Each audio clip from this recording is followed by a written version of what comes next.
Hello, everyone. Today we're going to be covering a topic that is very important when it comes to reading and reading comprehension, visualizing. 3 out of 4 students struggle when it comes to visualizing at the high school level, which means we really need to help our students be able to cope with this strategy in the primary levels, elementary, and so on. So today we're going to cover a few ways that we can implement and support visualization in the classroom.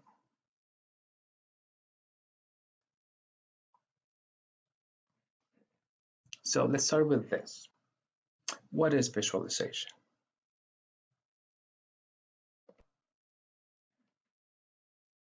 Let's look at this quote. Description begins in the writer's imagination, but should finish in the reader's. Read it one more time. Description begins in the writer's imagination, but should finish in the reader's. As a reader and a writer, what does this quote mean to you? Okay, so visualizing is one of the many skills that makes reading comprehension possible. This method is an ideal strategy to help students who are having trouble with reading. It's basically is being able to see and show students how to get to the point where they can see the images of the things, materials that they are reading or being exposed to.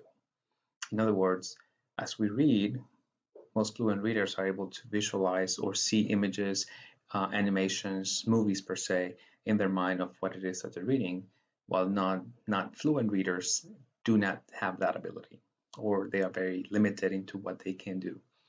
So visualizing, it is really the skill of being able to see or create those images in your mind as you read text.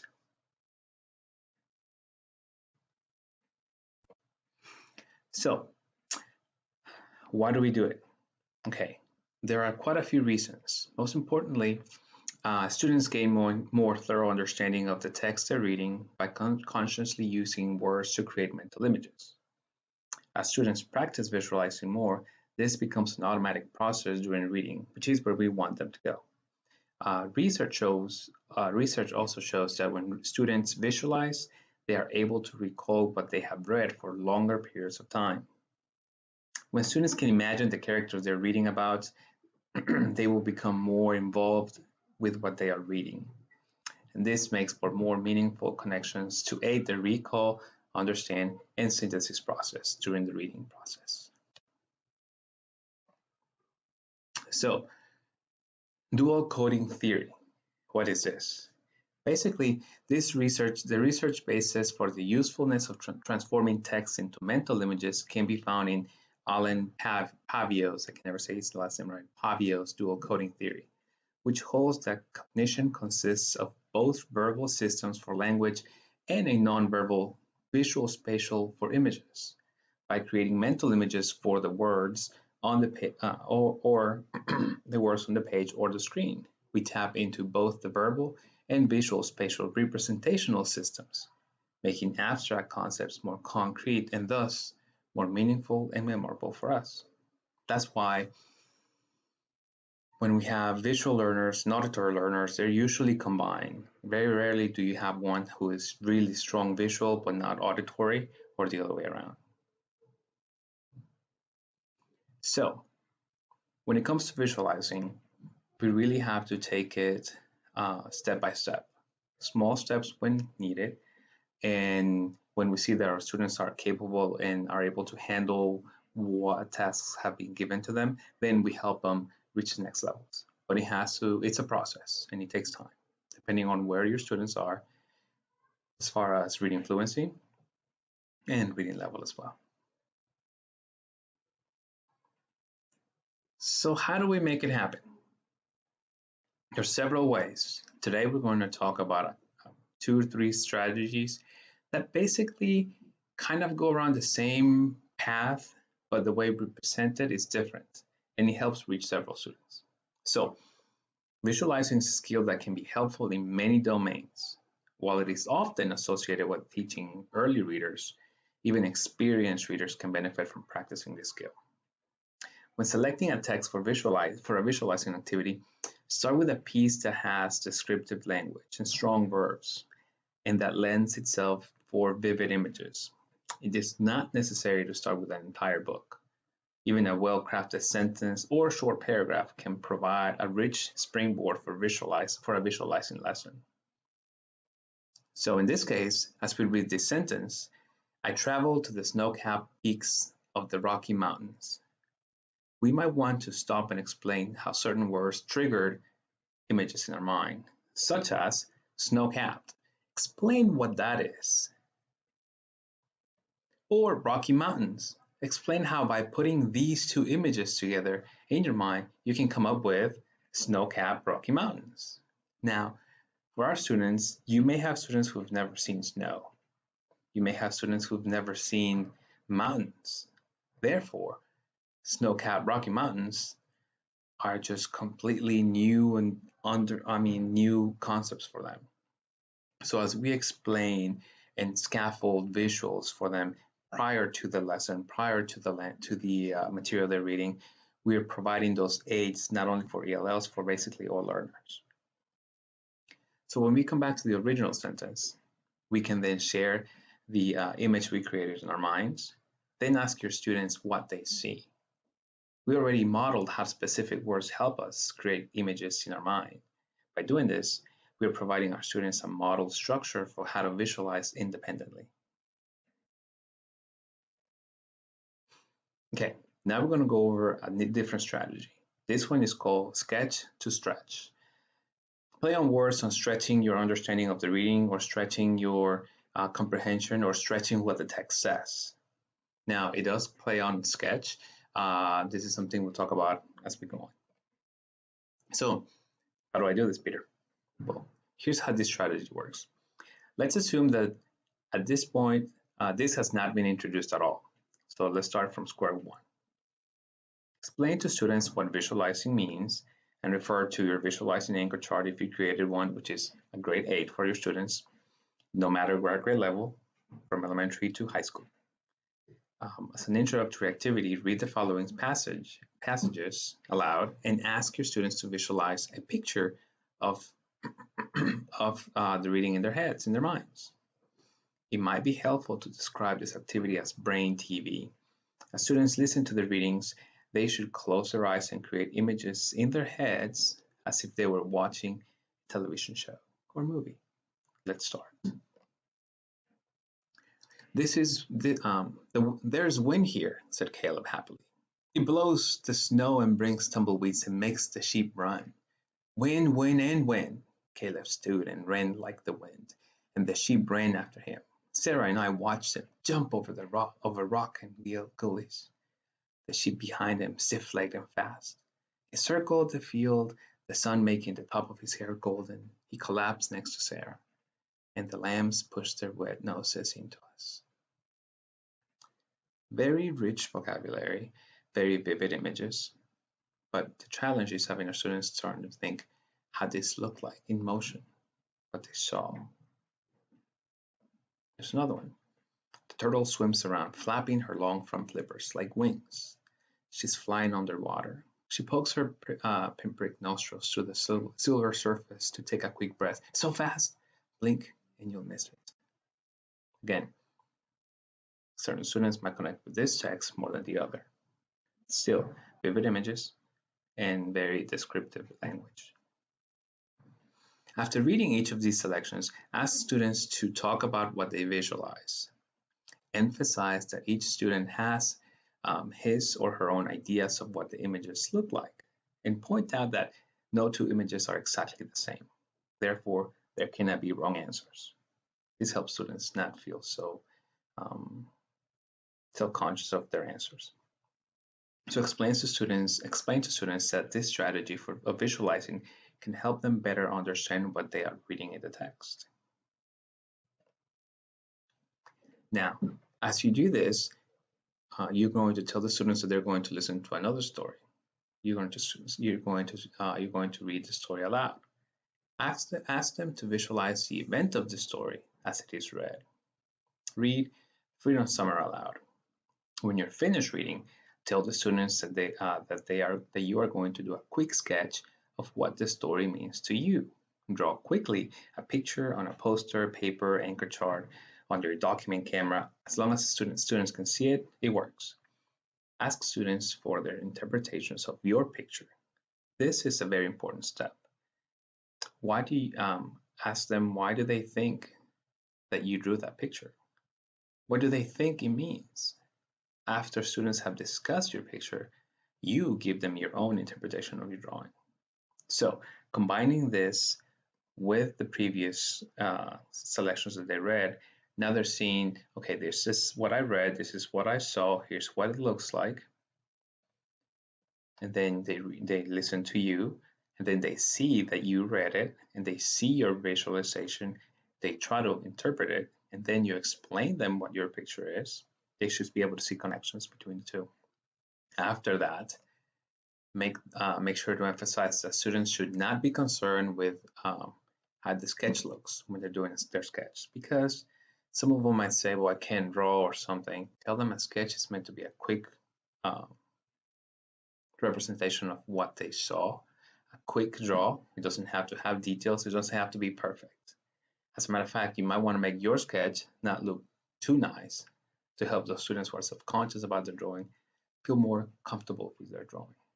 So you read it, you provide a visual representation of what you saw, they interpret it, then you give your interpretation, they compare the two, you have a great discussion of what visualization is. Now, on the other side, this is another story that you want to read aloud to students and have them quickly sketch your interpretation of the story while listening.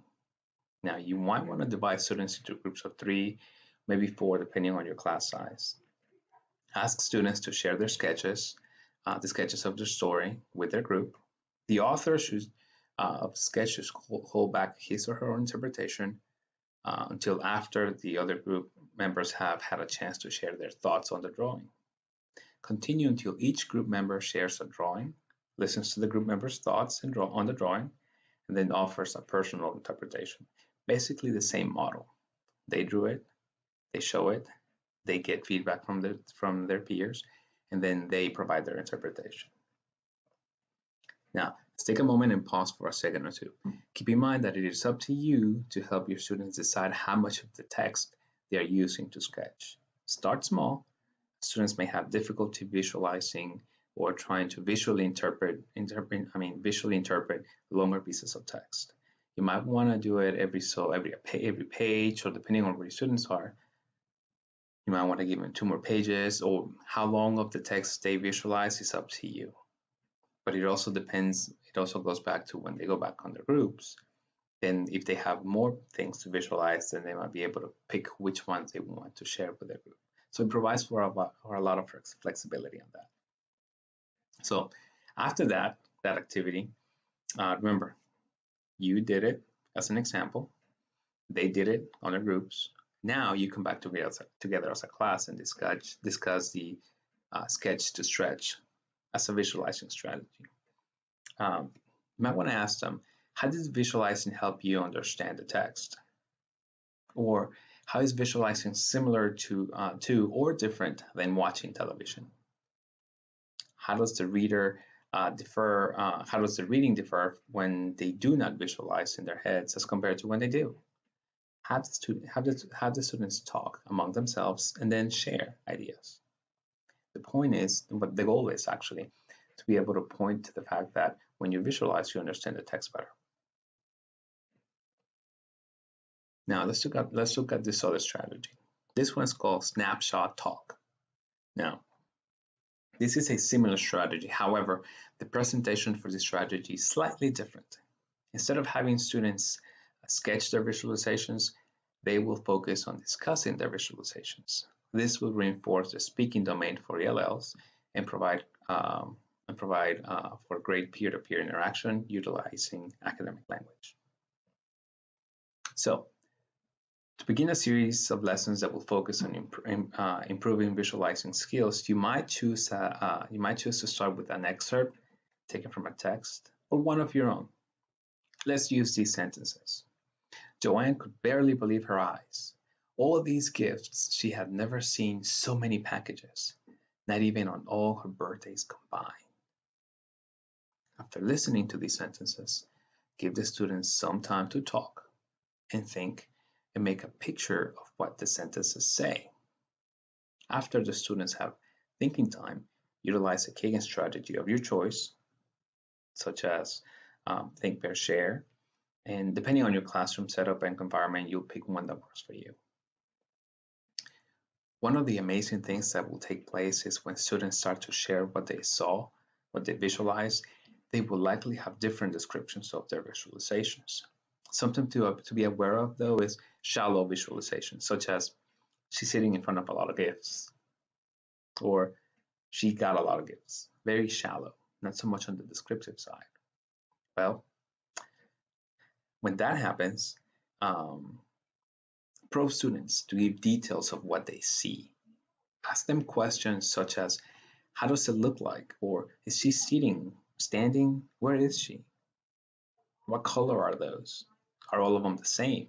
Your questions should lead the student to give more details or lead the student to how to visualize the text. Because it's either one of the two. Either they don't want to give the details or they really don't know how to visualize. So in that case, your question should be able to help them start making or creating those images that will give them details to share. Now, this type of activity lends itself to work really well with small groups because it is there where when students feel more comfortable sharing and discussing their visualizations. You could use it as a whole group setting. However, the discussion quality or sharing time may be affected depending on the strategy that you utilize with your classroom. Now, let's move on to another one. Here's a way to use all those sticky notes your students use when they track their thinking, or all those notes that they write all over the selection when they read, if they write on the selection itself. Now, as an independent reading activity, as you have students independently read and as they track their thinking during reading, you can utilize visualization in combination with their tracking thinking reflections. How do we do that, Peter? Well, you can ask your students to respond to questions such as, does the main character remind you of anyone you know?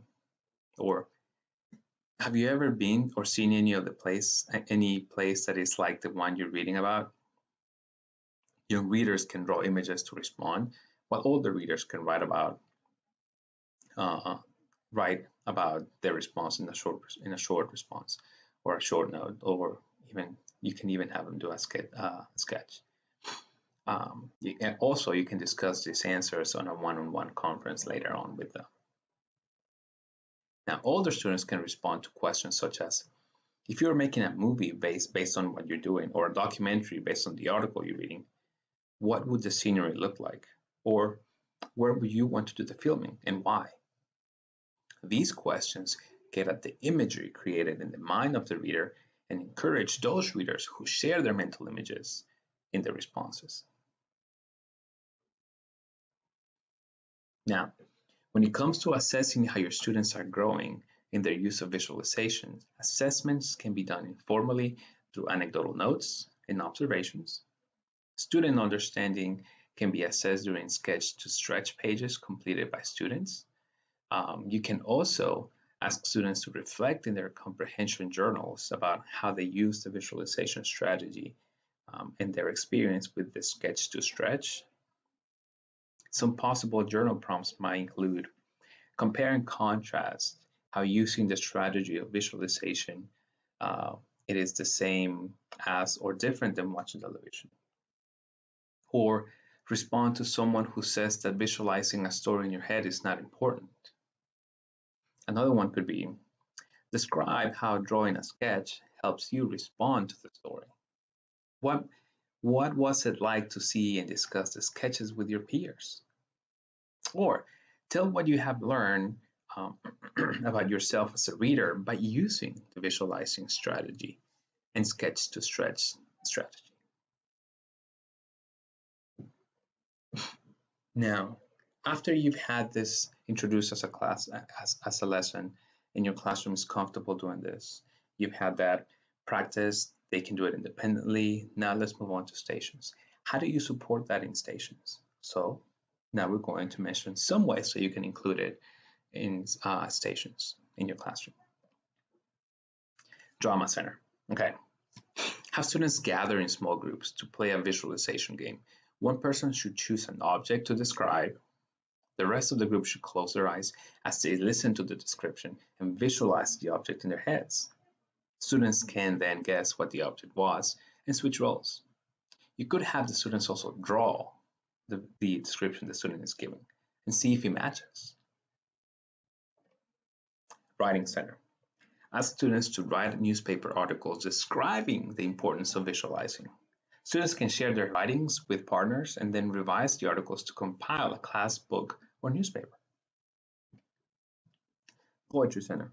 Well, have students find or listen to a poem. While reading or listening to the poem, ask students to visualize the meaning, then use the sketch to stretch template to draw their interpretations. Students can share their drawings with a partner, discuss what the drawings represent, and then read the related poem together to see whether the meaning is more easily understood. Remember, you want to explain to your students that poetry has two layers, what the poem says and what the poem means. As you combine those two with visualizing, it'll make a powerful reading. Art Center, very similar to an extension of the first center. Have each student select one photograph from websites such as National Geographic or underwater photo galleries or nature pictures. You pick, and write a short, detailed description of what they see. Students can then trade their written descriptions with a partner and have the partner visualize what the photograph might look like based on the description. Students can then compare the partner's visualization to the actual photograph and work together to revise the written description to more accurately reflect the photo. Talk about being able to add academic language, very descriptive words, and having that peer-to-peer interaction, editing. This is a great way to include art, reading, writing, revision, all of that in one place in a fun, easy activity. Okay, moving to the next level. Visualizing activities lend themselves to follow-up lessons. For example, the few sentences suggested in the snapshot activity can lead way for deeper discussions about making inferences. Students can discuss not only what they visualize when they hear or read given text, but also the questions that the text suggests, such as, why do you think Joanne received all of these gifts? Or, what do you think Joanne will do next? You can take it to you can take this particular text to further by allowing students to personalize the experience by answering questions such as, what would you do if you were Joanne? Or how would you feel if you were in her place? So these questions are leading, and they really allow themselves to get the reader to be able to dig deeper, which is why visualizing is very important. Now, as we close today, I would like for you to reflect on what we covered today during this session regarding visualization in your classroom. How have you used it? How could you change it or tweak it? And modeling, what kind of modeling has been taking place? Or basically, I want you to think back and look at the approach of these activities, which was very similar. How can you integrate that in your daily instruction? Now, I like this quote. If you only read the books that everyone else is reading, you can only think what everyone else is thinking. Anyway, thank you. And let me ask you, please give us your feedback. Your feedback helps us in making these sessions, helps us in being able to create them differently, structure them differently, and how to make them better.